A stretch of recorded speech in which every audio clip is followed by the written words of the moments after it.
ଏହା ଯେକୌଣସି ମାନଦଣ୍ଡରେ ଗ୍ରହଣୀୟ ନୁହେଁ। ଏହାର କେବଳ ଦୁଇଟି ଅର୍ଥ, ହୁଏତ ପୋଲିସର ତଦନ୍ତ ଠିକ୍ ଭାବରେ ହେଉନାହିଁ କିମ୍ବା ତ୍ୱରିତ ଦଣ୍ଡ ବିଧାନ ପାଇଁ ବିଭାଗର ଆନ୍ତରିକତା ନାହିଁ। କିନ୍ତୁ ଆମ ସରକାର ଏହାକୁ କୌଣସି ପ୍ରକାରରେ ବରଦାସ୍ତ କରିବେ ନାହିଁ। ମୁଁ ପୋଲିସ ମହାନିର୍ଦ୍ଦେଶକଙ୍କୁ କହିବି, ମହିଳା ହିଂସା ସମ୍ବନ୍ଧରେ ଜିଲ୍ଲାୱାରୀ ଓ ହିଂସା ପ୍ରକାର ୱାରୀ ବିସ୍ତୃତ ତଥ୍ୟ ପ୍ରଦାନ କରିବା ସହିତ ପ୍ରତି ଜିଲ୍ଲାରେ ଦଣ୍ଡ ବିଧାନ, କନଭିକ୍ସନ ତଥା ଦଣ୍ଡ ବିଧାନ ପେଣ୍ଡିଂ ଷ୍ଟାଟସ ଓ ତାହାର କାରଣ ବିଷୟରେ 1 ସପ୍ତାହ ମଧ୍ୟରେ ତଥ୍ୟ ଦେବେ।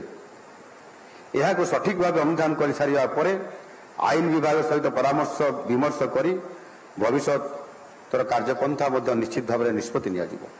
ବିଗତ ବର୍ଷଗୁଡ଼ିକରେ ରେକର୍ଡ ଦେଖିଲେ ମୋ ମନକୁ ଗଭୀର ଆଘାତ ଲାଗିଛି। ମହିଳାଙ୍କ ବିରୁଦ୍ଧରେ ଅସଦାଚରଣ, ଯାହାକୁ ସାଧାରଣ ଭାବେ ଇଭ୍ ଟିଜିଂ କୁହାଯାଏ, ଓଡ଼ିଶାରେ ଦୁର୍ଭାଗ୍ୟଜନକ ଭାବରେ ଇଏ ଅଧିକ ଅଛି। ମୁଁ ଏଥିପାଇଁ ମର୍ମାହତ। ତେଣୁ ପୋଲିସ ବିଭାଗର ଏଥିପ୍ରତି ବିଶେଷ ଦୃଷ୍ଟି ଦେବାର ଆବଶ୍ୟକତା ଅଛି ଏବଂ ନିଶ୍ଚିତ କରିବା ଦରକାର ଆମ ରାଜ୍ୟରେ ଛାତ୍ରୀ, ଯୁବତୀ ଏବଂ ମହିଳା ଭାବେ ଅପରାଧର ସ୍ୱଚ୍ଛାରେ ସ୍ୱଇଚ୍ଛାରେ ବିଚରଣ ଯେଭଳି ଭାବରେ କରିପାରିବେ, ଏହି ଲକ୍ଷ୍ୟ ହାସଲ କରିବା ପାଇଁ ଯାହା ସବୁ କରିବା ଆବଶ୍ୟକ ତୁରନ୍ତ କରନ୍ତୁ। ଏକ ସଭ୍ୟ ସମାଜରେ ଏ ପ୍ରକାର ଘୃଣ୍ୟ କାର୍ଯ୍ୟର କୌଣସି ସ୍ଥାନ ନାହିଁ। ଥାନାକୁ ନ୍ୟାୟ ପାଇଁ ଆସୁଥିବା ଲୋକମାନଙ୍କ ପ୍ରତି, ବିଶେଷ କରି ମହିଳାଙ୍କ ପ୍ରତି ସୌଜନ୍ୟତା ଓ ବିଶୃଙ୍ଖଳାର ସହ ଉତ୍ତମ ଆଚରଣ ପ୍ରଦର୍ଶନ କରିବା ତଥା ସେମାନଙ୍କର ଅଭିଯୋଗକୁ ଧୈର୍ଯ୍ୟର ସହିତ ଶୁଣିବା ଏକାନ୍ତ ଆବଶ୍ୟକତା। ସେ ଅଭିଯୋଗକାରୀ ଦିନବେଳେ ଆସନ୍ତୁ, ସନ୍ଧ୍ୟାବେଳେ ଆସନ୍ତୁ ବା ରାତିରେ ମଧ୍ୟ ଆସନ୍ତୁ, ରାତି 2ଟା ବେଳେ ବି ଆସନ୍ତୁ। ଆମେ ଯେହେତୁ ଆମର କର୍ତ୍ତବ୍ୟ ଇଏ ଯେ ରାତି ଯିଏ ଆସିବ ଏବଂ ମହିଳା ଯଦି ଆସିବ ତାହେଲେ ଆହୁରି ଇଏ ନିଶ୍ଚିତ ଭାବରେ ସ୍ପର୍ଶକାତର କଥା। ଏ କଥାକୁ ନିଶ୍ଚିତ ଭାବରେ ଗୁରୁତ୍ୱ ଦେବାର ଆବଶ୍ୟକତା ଅଛି। ଏହା ବ୍ୟତୀତ ପୋଲିସ ମାସରେ ଜିଲ୍ଲାୱାରୀ ହେଉଥିବା ଅପରାଧ ସମୀକ୍ଷା ସଭାରେ ପୋଲିସ କର୍ମଚାରୀଙ୍କୁ ଏ ସମ୍ପର୍କରେ ସଚେତନତା କରାଯିବା ଦରକାର ଏବଂ ଯେଉଁ କ୍ଷେତ୍ରରେ ଯେଉଁ ଅଧିକାରୀମାନେ କୌଣସି ଜାଗାରେ ଯଦି କାମ କରିବାରେ କୌଣସି ଉଣା ଅଧିକାର ତାକୁ ଗ୍ରହଣ କରୁନାହାନ୍ତି ବା ଠିକ୍ ଭାବରେ ପାଳନ କରୁନାହାନ୍ତି, ସେମାନଙ୍କୁ ମଧ୍ୟ ସ୍ୱତନ୍ତ୍ର ଭାବରେ ପ୍ରଶିକ୍ଷଣ ଦେବାର ଆବଶ୍ୟକତା ମଧ୍ୟ ଆବଶ୍ୟକ ମନେ କରେ। ଜନସଚେତନତା ସୃଷ୍ଟି କରିବା ସହ ପୁଲିସ ଜନସାଧାରଣଙ୍କର ବନ୍ଧୁ ବୋଲି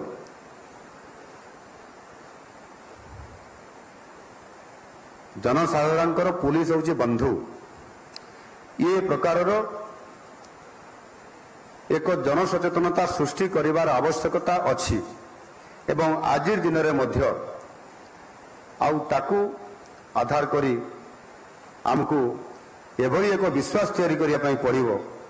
ଆଉ ଯେଉଁଦିନ ଆମେ ସେ ବିଶ୍ୱାସ ତିଆରି କରିପାରିବା ସେଇଦିନ ହିଁ ଆମେ ଜାଣିବା ଯେ ଆମ ବିଭାଗ ଏବଂ ଆମେ ସମସ୍ତେ ସାମଗ୍ରିକ ଭାବରେ ଆମେ ଆଜି ଲୋକଙ୍କର ନିକଟତର ହୋଇପାରିଛୁ। ରାଜ୍ୟର ବିଭିନ୍ନ ଥାନାଗୁଡ଼ିକରେ ଥିବା ମହିଳା ଓ ଶିଶୁ ଡେସ୍କକୁ ଅଧିକ କ୍ରିୟାଶୀଳ କରିବାର ଆବଶ୍ୟକତା ଅଛି। ଫଳରେ ମହିଳା ଓ ଶିଶୁମାନଙ୍କ ବିରୁଦ୍ଧରେ ଘଟୁଥିବା ବିଭିନ୍ନ ଅପରାଧଗୁଡ଼ିକର ସଫଳ ତଦନ୍ତ ନିମନ୍ତେ ପଦକ୍ଷେପ ନିଆଯାଇପାରିବ। ଓଡ଼ିଶା ପୋଲିସର ମନ୍ତ୍ର ହେଉଛି ସେବା ଓ ସୁରକ୍ଷା। ତେଣୁ ପୋଲିସର କାମ ହେଉଛି କେବଳ ନ୍ୟାୟପୂର୍ଣ୍ଣ ବ୍ୟବହାର ନୁହେଁ, ଏହା ସାଧାରଣରେ ଦେଖାଦେବା ଉଚିତ। ଯେମିତି ଇଂରାଜୀରେ କୁହାଯାଏ, not only giving justice but should be seen to be giving justice. ଆଶା କରୁଛି ଏହି ଦିଗ ପ୍ରତି ପୁଲିସକୁ ବିଭିନ୍ନ ସ୍ତରରେ ନେତୃତ୍ୱ ଦେଉଥିବା ଅଧିକାରୀମାନେ ସ୍ୱତନ୍ତ୍ର ଭାବରେ ଧ୍ୟାନ ଦେବେ। ଶିଶୁ ଓ ମହିଳାଙ୍କ ପ୍ରତି ହେଉଥିବା ଅନଲାଇନ୍ ନିର୍ଯାତନାକୁ ପ୍ରତିହତ କରିବା ପାଇଁ ସାଇବର କମ୍ପ୍ଲେକ୍ସ ଭୁବନେଶ୍ୱରଠାରେ ଶିଶୁ ଓ ମହିଳା ଅନଲାଇନ୍ ନିର୍ଯାତନା ମନିଟରିଂ ୟୁନିଟ୍ କାର୍ଯ୍ୟ କରୁଛି ଏବଂ ଏହାକୁ ଅଧିକ ସୁଦୃଢ଼ ତଥା ଏହାର ସଫଳ ରୂପାୟନ ପାଇଁ ମୁଁ ଆଶା ବ୍ୟକ୍ତ କରୁଛି। ସାଇବର କ୍ରାଇମକୁ ରୋକିବା ପାଇଁ ପୁଲିସର ନିଜେ ଟେକ୍ନୋଲୋଜିକୁ ବହୁଳ ଭାବରେ ବ୍ୟବହାର କରିବାର ଆବଶ୍ୟକତା ଅଛି।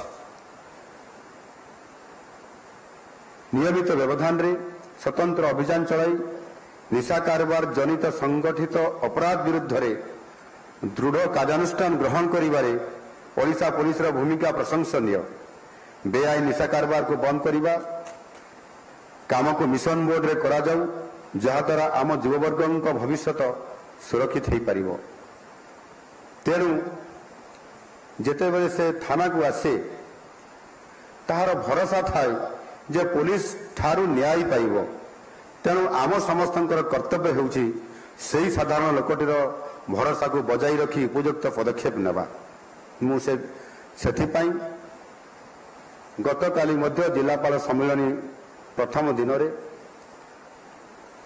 एमती किसी स्पर्शकातर कथा निजे अंगे निभेइथिबा कथा को मध्य उपस्थापना करी। हुए तो कहा मनरे कष्ट होइथिबो जे ये कथा ये सभा मध्य कहीं, किंतु बेले बेले कष्ट भी लगे जे मु जदि यह सभा मध्य प्रकाश न करी थांती, यह जदि व्यक्तिगत हिसाब रे कोई जगह क्या कही थांती ताले आम भितर संस्कार भावना किबा कहार भी कौटी दश त्रुटि थाई पारे, किंतु ताहा सामग्रिक भाव रे आमे आमर कर्तव्य रे सुधार आनिबार हुए तो गोटे कम्युनिकेशन गैप रही था। ताकू आधार करी आज मु तो निजे परम सौभाग्य भाव रे मने करुछि जे एमिति बहुत घटना घटी, किंतु आज मो पक्षरे जो घटना घटी थिला से आपंकर आईएएस ऑफिसर क्षेत्र में हो कि आईपीएस कथा मु कहबी नहीं, जो पुलिस विभाग अधिकारी मानकर कथा मु कहबी। ये कथा को अंगे लिभेइथिबा कारण तार आवश्यकता मने करी एवं आगामी दिन में नुआ सरकार आसीचंती आउ सेदिनर सकाळर पखाळ आज आउ नाही बोली एक कथा कहबार अर्थ दीर्घ लंबा 24 वर्ष समय अवधि भितर आज ओडिशा रे एक नुआ सरकार आसीचंती एवं शासनर परिवर्तन आनिछंती। ताकू आधार करी आम समस्त को जीवा पई पड़िबो एवं ओडिशा रे जो दंड विधान रो हार एवं जो उल्लेख करली जे जो परिस्थिति देखिए आज आम गति करुछंती एवं अन्य राज्य सहित मध्य तार तुलनात्मक चित्र जदि आम देखिबा ताहले आमे बहुत पछरे अछंती। आ सेही कारणरू मु एमिति किछि उदाहरण देवार ये वास्तवता भितर को जीवा पई चाहिए। एथि आपण माने भी समस्ते जानंतु एवं आमे जो माने ए काम रे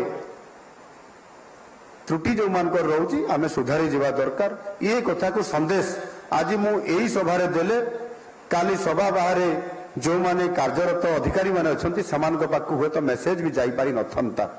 समस्त पाखु ये कथा जाऊ एवं आमे सुधारी जीवा एवं जेहेतु ये ओडिशा को निजे आमर यशस्वी प्रधानमंत्री जी बहुत आग को नेबा पई चाहउचंती, पूर्वोदयर कथा कहिसंती एवं ये ओडिशा को विकासर रेल रे प्रथम बोगी हेबा पई चाहउचंती।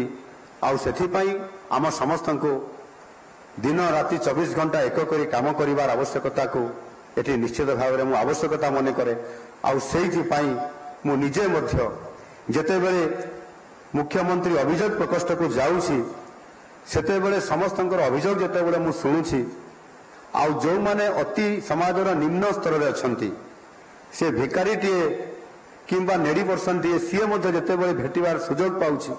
थरे मो घर को किछि लोक आसीतिले भेटिबा पई आउ से सोमवार रे हमरो ग्रीवांस अभियोग प्रकोष्ठ से दिन बंद थिला एक कारण, किंतु किछि लोक पळि आइतिले भिकारीटे जानिबो केमति जे आज अभियोग प्रकोष्ठ बंद अछि बोली।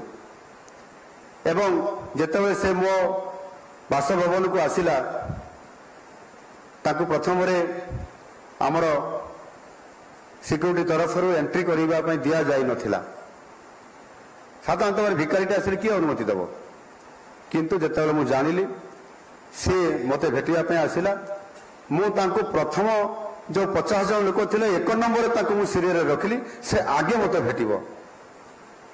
जेतेबेले अभियोग प्रकोष्ठ रे मु जनशुणाणी रे मु उपस्थित रहिली सेतेबेले जो लोक माने आद्य चली पारंती नाही, जो मान के बुहा है कि आसीबे नले स्ट्रेचर रे आसीबे नले सामने ट्राइसाइकल रे आसीबे ସେମାନଙ୍କୁ ଆମେ ଗୋଟେ ଅଲଗା ଲାଇନ କରି ଆଗେ ସେମାନଙ୍କର ଗୁହାରି ଶୁଣିବା ଏବଂ ସେମାନେ ମଧ୍ୟ ଥରେ ଆସିନାହାନ୍ତି ଏ ଅଭିଯୋଗ ପ୍ରକୋଷ୍ଠକୁ ମୁଖ୍ୟମନ୍ତ୍ରୀଙ୍କର। କେତେଜଣ ତ 16 ବର୍ଷ ଧରିକରି ଆସୁଛନ୍ତି ଏବଂ 16 ବର୍ଷ ଭିତରେ ମୁଖ୍ୟମନ୍ତ୍ରୀଙ୍କର ଅଭିଯୋଗ ପ୍ରକୋଷ୍ଠକୁ ଆସିବା ଏବଂ ମୁଖ୍ୟମନ୍ତ୍ରୀଙ୍କୁ ନ ପାଇବା ତାଙ୍କ ମନରେ ଗଭୀର ଆଘାତ ଦେଇଥିଲା। ଆଉ ଯେତେବେଳେ 16 ବର୍ଷ ପରେ ପ୍ରଥମ ଥର କରି ମୁଖ୍ୟମନ୍ତ୍ରୀଙ୍କୁ ପାଇଲେ, ଯୋଉ ତାଙ୍କର କ୍ରନ୍ଦନ ଆଉ ରୋଦନ ଆସିଲା, ଆଖିରୁ ଅଶ୍ରୁ ବାହାରିଲା, ଆପଣ ଯଦି ଦେଖିଥାନ୍ତେ ତାହେଲେ ଅନୁଭବ କରିପାରିଥାନ୍ତେ କୋଉ ପରିସ୍ଥିତି ଦେଇକି ସେମାନେ ଆସୁଛନ୍ତି।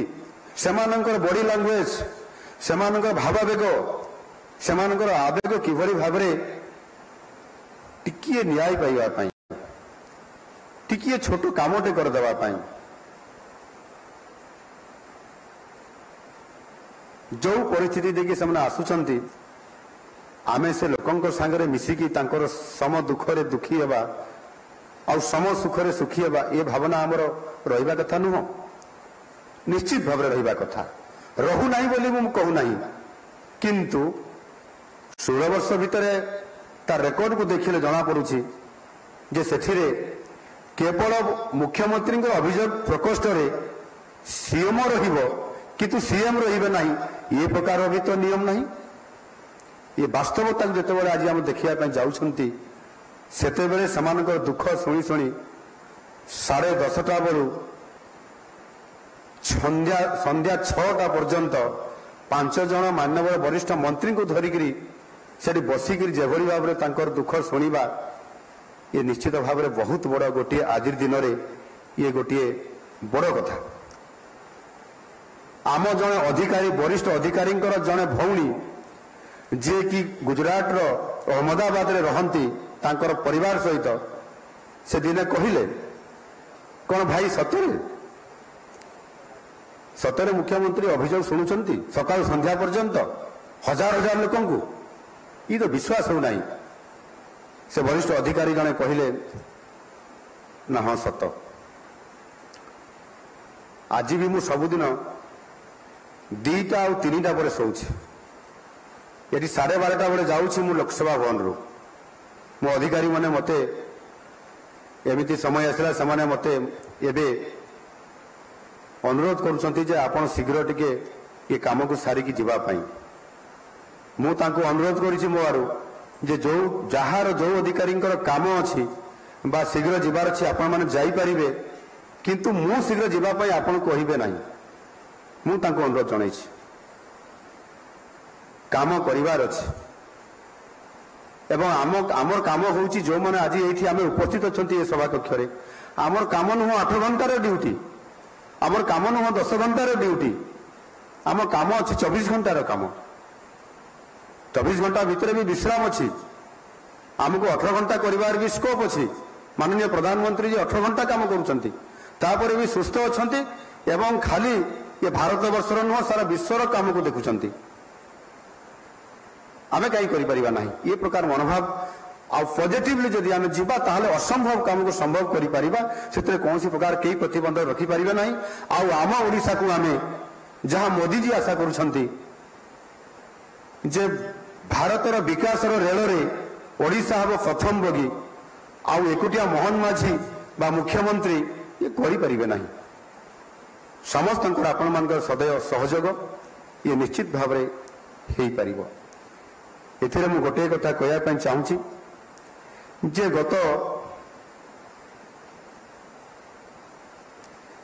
ମୁଁ ସେଇ ଏ କଥାକୁ ଆଧାର କରି ମୁଁ ଗୋଟିଏ କଥା କହିବା ପାଇଁ ଚାହୁଁଥିଲି। ବାସ୍ତବିକ ଯିଏ ଥାନାକୁ ଆସେ, ଗୋଟିଏ ଗାଉଁଲିଆ ଢଙ୍ଗଟେ ଅଛି, ସେ କହନ୍ତି ଥାନା ପାଇଖାନା ଆଉ ଗୋଟେ କଣ କହନ୍ତି, ଏଠି କେହି ଯିବା ପାଇଁ ଭଲ ପାଆନ୍ତି ନାହିଁ। ଆଜ୍ଞା, ଡାକ୍ତରଖାନା, ଥାନା ପାଇଖାନା ଆଉ ଡାକ୍ତରଖାନାକୁ କେହି ଯିବା ପାଇଁ ଭଲ ପାଆନ୍ତି ନାହିଁ, ଯିବା ମଧ୍ୟ ଆବଶ୍ୟକତା ମନେ କରନ୍ତି ନାହିଁ। ଆଉ ଯିଏ ଯିବ କଣ ପାଇଁ ଯିବ? ତାର ଜରୁରୀକାଳୀନ ଆବଶ୍ୟକତା ଥିବା କାରଣରୁ କିମ୍ବା ନ୍ୟାୟ ପାଇବା ପାଇଁ ସିଏ ହୁଏତ ଥାନାକୁ ମଧ୍ୟ ଯାଉଛି। ଆଉ ସେଇ ଥାନାରେ आमे ताकू आज से थानार नामकरण को रूपांतरण करिसेंती आम थाना गत सरकार समय होइथिला तार संज्ञा बाबद मु निरूपण करुथली गतकाली आउ से संज्ञा निरूपण करू करू मु भी टिके भाव बेलई कही जाइतिली जे से स्थान रे मु जने विधायक होइकरी मु जने विरोधी दलर मुख्य सचेतक होइकरी किभली भाव से थानार शिकार होइतिली ये कथा मु गतकाली एठी उपस्थापना करुथली एणुकरी साधारण लोकटे आउ जदि भिकारी लोकटे भरिया होइतबो अति निरी लोकटे तार अवस्था कौन होउतबो मु निजे देखुची विधायक थिबा समय मु निजे थाना रे देखि देखे जे गोटे लोक जदि अभियोग करिया पय आसीछि से थाना बाहर बहु समय धरिकी 3 घंटा 5 घंटा 6 घंटा न सकाल संध्या पर्यंत मध्य बसी रुहे आईआईसी महाशय किंबा आईओ जो माने अछंती सेकेंड अफिसर जो माने केबे भी ताकू पचारंती नहीं एफआईआर ग्रहण करबा तो दूरर कथा मु निजे एफआईआर देबा पय जाईकरी मु निजे भी फेल होईची मते भी आईआईसी मना कर दैछथि एफआईआर ग्रहण करा जाई परिबो नाही ए जगह रे आपण से जगह रे करंतु ये परिस्थिति भी आम पाखरे आज दिन भी अच्छी।